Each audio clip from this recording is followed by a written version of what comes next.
Naomi and her husband had 2 sons, and after the death of their sons, Naomi told her 2 daughters-in-law to go back to their family. The first daughter-in-law, Orpah, listened and left, but Ruth refused to leave her side.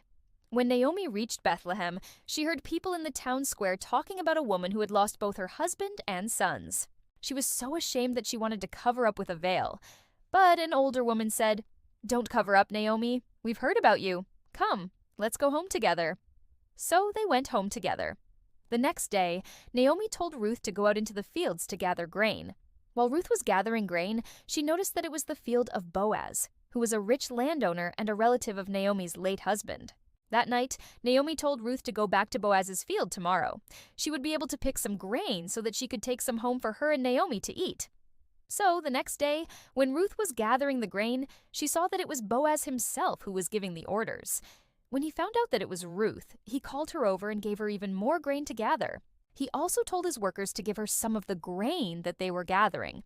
After Ruth gathered all the grain, she took it home to make bread for her and Naomi to eat. For several days, Ruth continued to gather grain in the field, and each time she would take some home to eat. Soon, people in the town started noticing Naomi and Ruth, and they started wondering who this foreigner was. One day, Naomi told Ruth to go and wash herself and put on perfume and a beautiful dress, and then go to the town square and wait by the well. Then she sent one of her friends to tell Boaz that Naomi was waiting for him at the well.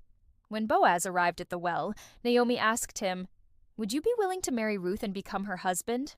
Boaz agreed, and they were married. Soon Ruth became pregnant and gave birth to a son, Obed. This made Naomi very happy, because now she had someone to take care of her in her old age. She had a grandson, and she knew that God had not forgotten her. Naomi went from tragedy and loss to triumph and legacy.